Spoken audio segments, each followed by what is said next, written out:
A continuación, Fuerza Motriz.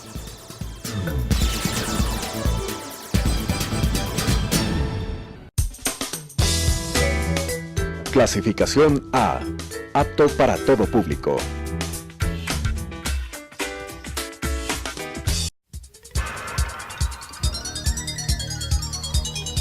Las opiniones vertidas en este espacio por la producción y dirección del programa son de exclusiva responsabilidad de sus autores y de quienes intervienen en ellos.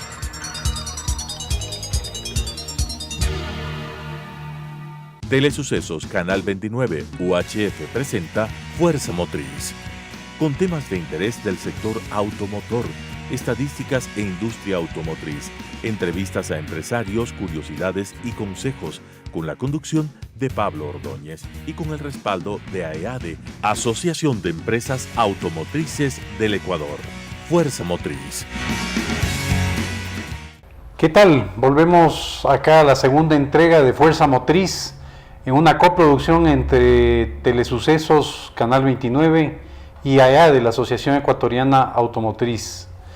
Bien, nos acompaña nuevamente Genaro Baldión, quien es presidente ejecutivo de AEADE, tiene una amplia trayectoria en el ámbito del comercio exterior, estuvo en el sector público, ha estado en el sector privado y precisamente hoy en día está tratando de consolidar todo aquello que está alrededor del mundo automotriz. Bienvenido, Genaro, a esta segunda entrega de Fuerza Motriz. Encantado de estar aquí el día de hoy.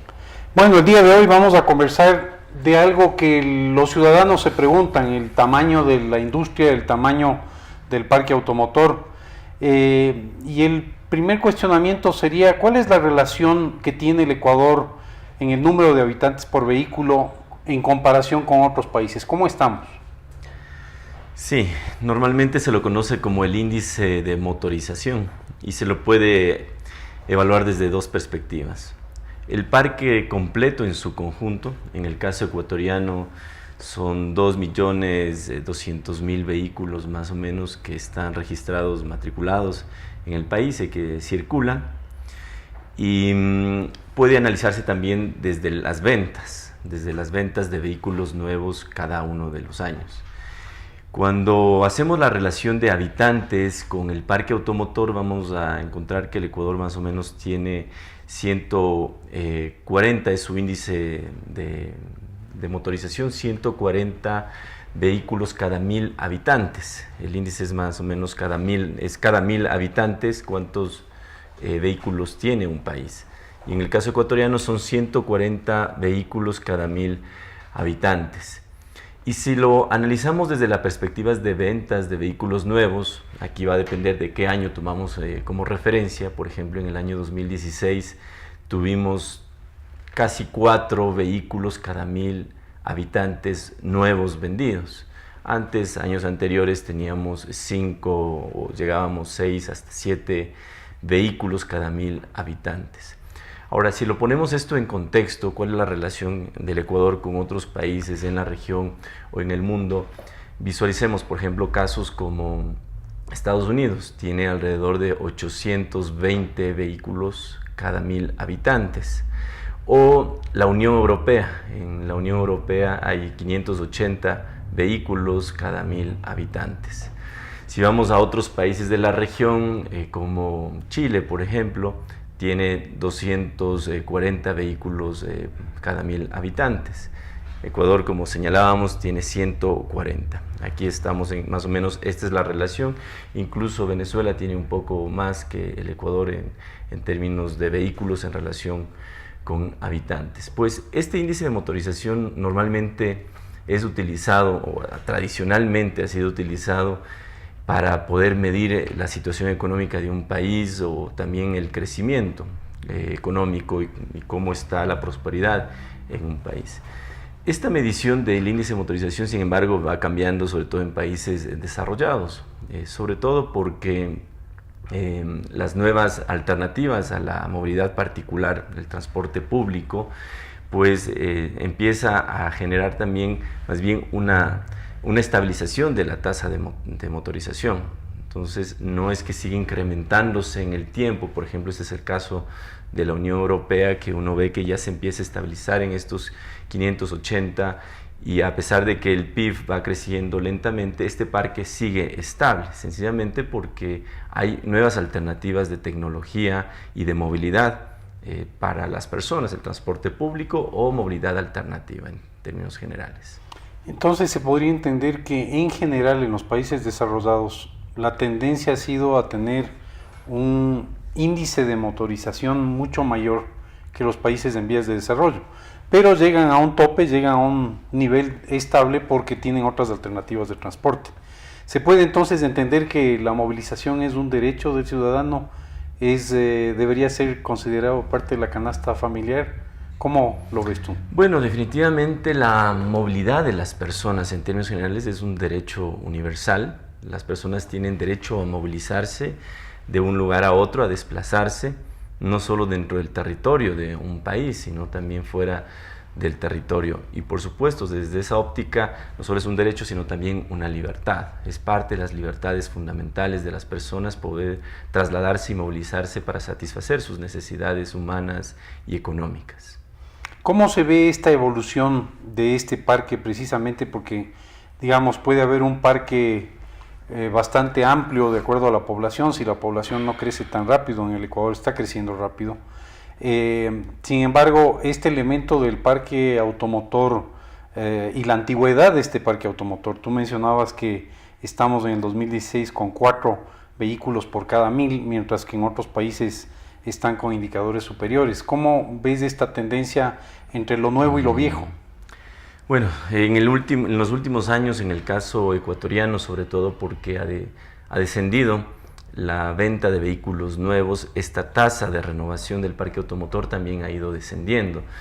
Y estamos hablando de niveles del 4% de renovación del parque automotor en términos generales, el año 2016. Y eso significa que renovar el parque nos tomaría como 34 años en el caso ecuatoriano. Pues el promedio de vida útil, el promedio de antigüedad, mejor dicho, del parque automotor ecuatoriano está en los 15 años de antigüedad. Si lo comparamos con otros países, estamos un poquito más que la media. Normalmente estamos en 13 años, 12 años de antigüedad del parque automotor. Y ahora, si tomamos algún segmento en particular, por ejemplo, los vehículos comerciales y los de carga, que tal vez en el caso ecuatoriano son los que más antigüedad tienen, llegamos a tener una antigüedad de 19 años, más o menos, de promedio. En el Ecuador, 400.000 vehículos de este parque de 2.200.000 al que nos referíamos ya han superado los 25 años de antigüedad. 400.000, más o menos el 20% del parque automotor ecuatoriano. Y si nos vamos incluso a un segmento como el de los vehículos comerciales de carga, 51.000 unidades de las 220.000 que existen de camiones ya han superado los 32 años de antigüedad. Entonces imaginemos estos vehículos de 32 años de antigüedad, camiones, pues por supuesto contaminan mucho más, consumen mucho más, y no tienen los mismos elementos de seguridad y por tanto son más inseguros en las vías del país. Esto se debe quizás a que los ecuatorianos somos coleccionistas de autos usados y antiguos, ¿o será porque los ecuatorianos tal vez nos faltan opciones de compra de vehículos nuevos? Bueno, tenemos una serie de factores que han conducido a esta antigüedad del parque. Hace varios años en el Ecuador, hasta la década de los 80, estaban prohibidas las importaciones de vehículos al país y después empezó a liberalizarse progresivamente de manera administrada hasta que llegamos a los años 2000 con una mayor liberalización. El parque empezó a renovarse ampliamente. Sin embargo, a finales de la década pasada, empezó a tomarse una serie de decisiones también que incidieron en la renovación del parque automotor. Varias medidas de orden comercial restringieron el ingreso de unidades nuevas al país y al mismo tiempo teníamos políticas que no permitían la renovación y mantenían la obsolescencia del parque automotor. Una de ellas es la vida útil de los vehículos, sobre todo en el segmento de vehículos de transporte público. Existen unas normas de vida útil máxima, por ejemplo, para los buses de 20 años o para los camiones hasta el año 2015 el límite era de 32 años de antigüedad. En el 2015 se eliminó esta restricción que existía de circular con vehículos de más de 32 años de antigüedad. Y hoy pueden circular vehículos de 34, 40 o 50, me refiero a los camiones especialmente, que prestan el servicio de transporte público. Entonces, políticas públicas que no han apoyado o impulsado la renovación del parque automotor han sido uno de los detonantes para que esto no tenga una dinámica más adecuada de tasa de renovación. ¿Cuáles serían entonces, y algunas de ellas has mencionado tú, cuáles serían para el ciudadano común las ventajas y desventajas de un parque automotor obsoleto o de un parque automotor nuevo? ¿Por qué debería renovar la unidad un transportista, o por qué yo como ciudadano en mi vehículo liviano debería cambiar esa unidad? ¿Cuáles son los factores que pueden incidir desde una perspectiva privada, desde una perspectiva individual? Así es, desde la perspectiva técnica, estrictamente técnica, un vehículo de más de 9 años de antigüedad ya empieza a demandar una serie de reparaciones adicionales que normalmente no se necesitarían si el vehículo fuera nuevo. Eso significa que un vehículo, y sobre todo en los vehículos comerciales, tiene que estar parado en mantenimiento, no puede estar trabajando y operativo todos los días, un vehículo de transporte, por ejemplo, de carga. Y los costos asociados a ese mantenimiento en términos de repuestos pues son mucho más elevados. El consumo que genera un vehículo de alta antigüedad es mucho mayor, más o menos es $9,000 en promedio en un camión, en exceso de consumo de combustible que tiene que tener ese propietario de un vehículo. Entonces, definitivamente, mayor consumo, mayor gasto relacionado con el mantenimiento de ese vehículo y también mayor inseguridad.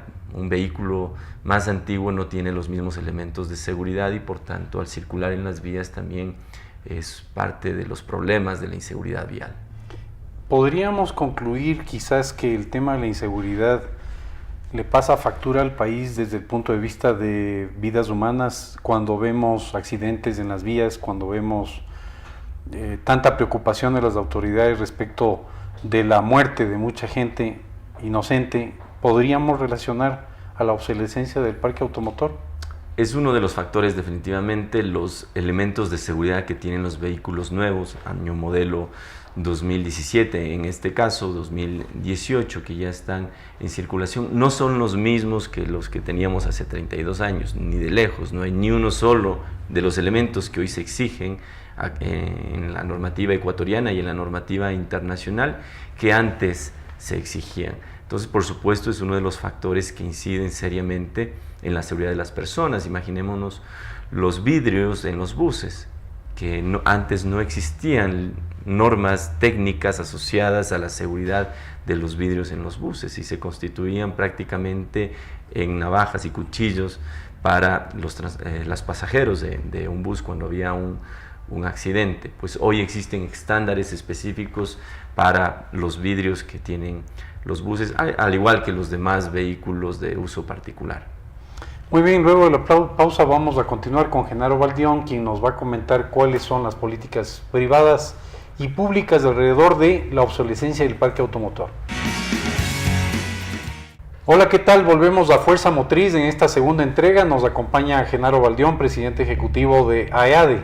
Con él estábamos conversando previo a la pausa precisamente aquello que tiene que ver con la obsolescencia del parque automotor, cómo estamos en el Ecuador, cómo se compara esto con los otros países, y estábamos entrando en un tema interesante, el tema de políticas públicas, ¿no?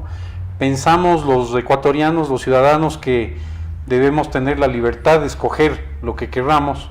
Sin embargo, miramos algunos ejemplos de países desarrollados donde existen políticas privadas y públicas precisamente para incentivar el cambio de vehículos y dejar la obsolescencia a un lado. ¿Cómo funciona esto en otros países y qué ¿En qué dirección vamos en el Ecuador? ¿Vamos en buena dirección o todavía nos falta? Bien, a nivel global, las tendencias más modernas en términos de políticas públicas es incentivar las tecnologías más eficientes y más seguras. Las que menos consumen, especialmente combustibles fósiles, gasolina o diésel, y adicionalmente premiar, incentivar a quienes tienen mayores elementos de seguridad o prestan mayores condiciones a los pasajeros de uso particular o de transporte público en términos generales.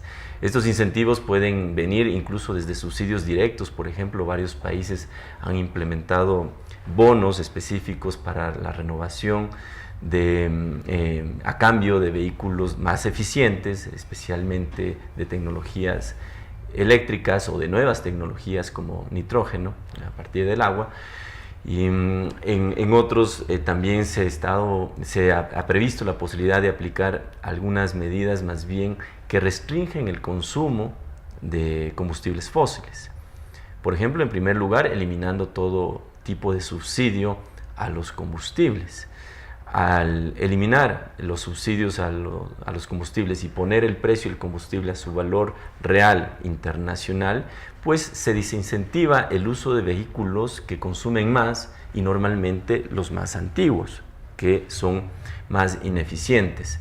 Esta es una de las políticas que a nivel global se vienen discutiendo y es la eliminación de los subsidios a los combustibles fósiles, fundamentalmente a partir de los acuerdos de París. Sobre cambio climático. Los países están haciendo un gran esfuerzo para poder cumplir con los objetivos de reducción y no incrementar los niveles a más de 1.5 grados, que es el compromiso a nivel global en términos de cambio climático. Reducir entonces o desincentivar el consumo de combustibles fósiles ha sido una de las grandes estrategias a nivel global, e incentivar el consumo y la adquisición de vehículos más eficientes por otro lado. Inclusive más eficientes en el consumo de combustibles fósiles, es decir, pasar quizás a algo más eficiente y posiblemente reemplazar esa fuente de energía, ¿no?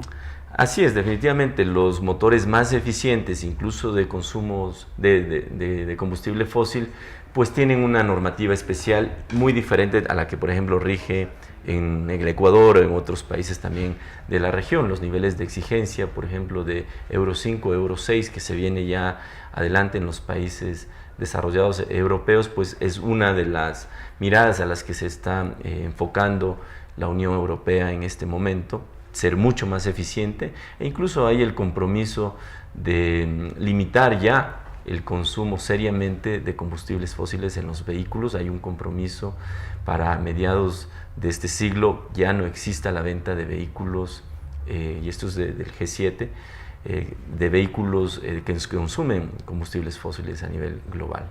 Ahora, los ecuatorianos somos productores de petróleo. Entendemos que habría una evolución de las fuentes de energía para el sector automotor. ¿Cómo promover esto como ecuatorianos si somos exportadores de petróleo y tenemos un problema potencial de balanza comercial siendo país dolarizado? ¿De qué manera el ecuatoriano debe ubicarse hacia el lado de la modernización o hacia el lado del consumo de combustibles fósiles? Porque siempre seguimos siendo país petrolero. Así es, el Ecuador es un país petrolero, pero lamentablemente depende de las importaciones de combustible. Entonces, gran parte del crudo que nosotros exportamos lo tenemos que importar refinado, por la ausencia de refinerías mucho más grandes que atiendan el mercado nacional. Entonces, sí es un problema para el Ecuador el consumo excesivo de combustibles fósiles, y sin embargo, en el Ecuador, podemos decir esto en contraste con lo que está pasando a nivel global, estamos subsidiando el consumo de combustibles fósiles. En el mundo ya hay el compromiso de eliminar absolutamente todo tipo de subsidio al combustible fósil. En el Ecuador todavía, y esto representa para el país una gran cantidad de recursos fiscales. Más o menos este año van a representar 2.800 millones de dólares que el Estado está poniendo en subsidio, podríamos decirlo así de crudo, a la contaminación. Y eso es lo que está ocurriendo en el Ecuador, en contravía a lo que pasa en las mejores prácticas a nivel global. Quien quiere consumir más combustible tiene que pagar por ese consumo. En el Ecuador, en contraste, también tenemos algunos impuestos que van en ese sentido, en contravía a lo que pasa a nivel global. El impuesto verde, por ejemplo, que castiga a los vehículos nuevos, que son los vehículos más eficientes. Sin embargo, los vehículos del parque automotor, que son los que más consumen, que los que más contaminen, porque los motores todavía no están bajo la normativa Euro 2, Euro 3 o Euro 4, que actualmente ya encontramos disponibilidad en el país, pues son premiados al final de cuentas. Entonces, en la práctica, por concepto de matriculación vehicular o por impuestos asociados, se castiga a los vehículos nuevos y se premia a los vehículos del parque automotor. Hay aquí un contrasentido en las políticas públicas que definitivamente es necesario revisar. Es decir, tengo un incentivo como ecuatoriano para mantener mi vehículo de colección y no reemplazarlo. Lamentablemente así es. Entonces en el Ecuador uno termina pagando menos tributos por un vehículo antiguo que por uno nuevo, cuando a nivel global es precisamente a la inversa. Vehículos más eficientes, que son los nuevos, los más seguros, que son los nuevos, pues tienen menos tributos que aquellos que están ya en niveles de obsolescencia. Quien quiere tener un vehículo deportivo o de colección, pues va a tener que pagar más impuestos por ese vehículo porque tiene cierto nivel de antigüedad o ya de obsolescencia en términos del parque automotor. Interesante. Ecuador, país petrolero, exportador de petróleo, vuelve a importar el combustible más refinado y termina subsidiando 2.800 millones de dólares anuales. En el ranking de los subsidios de Ecuador, ¿cómo está frente a los países de la región? ¿Somos los que más subsidiamos o estamos dentro de los que líderes en este sentido? Estamos detrás de Venezuela. O sea, Venezuela, obviamente, el precio es incluso difícil de medir por el tipo de cambio. No se sabe con qué tipo de cambio se puede medir cuánto cuesta realmente cada galón, pero evidentemente es el galón de gasolina más barato que existe en toda la región de América Latina. Después de Venezuela está el Ecuador. El precio de la gasolina y del diésel es el más barato después de Venezuela en el Ecuador. Y pues si lo comparamos aquí en el Ecuador con $2 que puede costar, $2.50, y con casos como el de Uruguay, que puede llegar a $13, pues hay una notable y gran diferencia. O sea, el nivel de precios de los combustibles en el país es excesivamente bajo en relación con el costo. Y esto está impulsado fundamentalmente por políticas y un aporte de recursos fiscales que está poniendo precisamente para que ese precio sea tan bajo en el Ecuador. Interesante, existe pues una oportunidad de sincerar las cuentas y poder hacer un ajuste a aquello que tenga que ver con el subsidio en el ámbito automotriz, en lugar quizás de incorporar políticas que puedan complicar al sector y más bien desincentivarlo. Antes de la pausa escuchábamos a Genaro Baldión, quien nos contaba respecto a las iniciativas públicas en otros países, y ahora viene la iniciativa privada. El sector público exige del sector privado propuestas, no solo quejas, sino propuestas. ¿Cuáles pueden ser algunas de las propuestas del sector privado precisamente para proponer nuevas medidas o nuevos mecanismos de renovación del parque?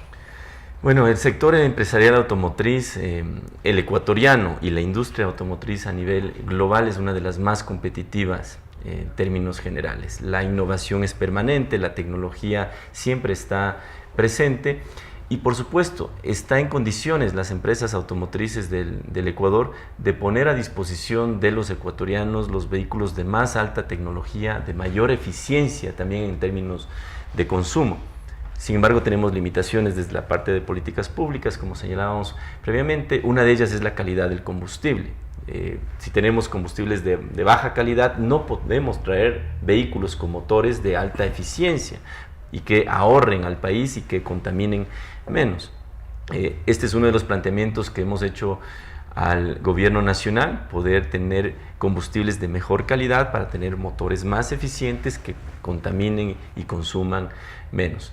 Pero por otro lado también hemos planteado la posibilidad de poner el hombro a través de un programa, el programa de renovación del parque automotor Renova 2.0, y es retomar una iniciativa que antes era enteramente pública y ahora convertirla en una iniciativa privada con el acompañamiento de políticas públicas.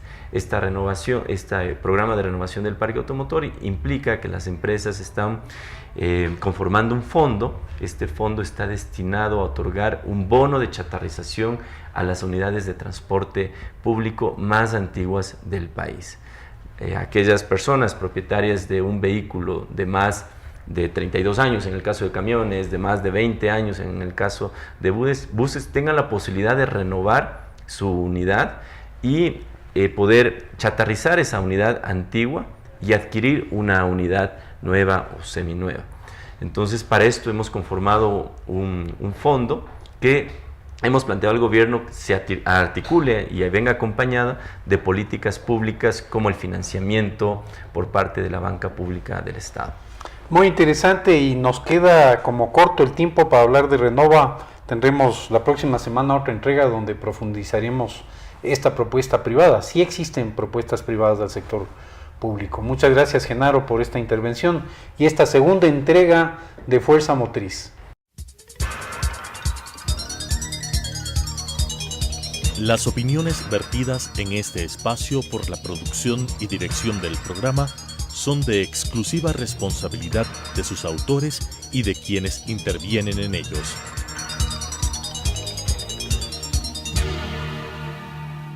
Telesucesos Canal 29 UHF presentó Fuerza Motriz, con temas de interés del sector automotor, estadísticas e industria automotriz, entrevistas a empresarios, curiosidades y consejos, con la conducción de Pablo Ordóñez y con el respaldo de AEADE, Asociación de Empresas Automotrices del Ecuador. Fuerza Motriz.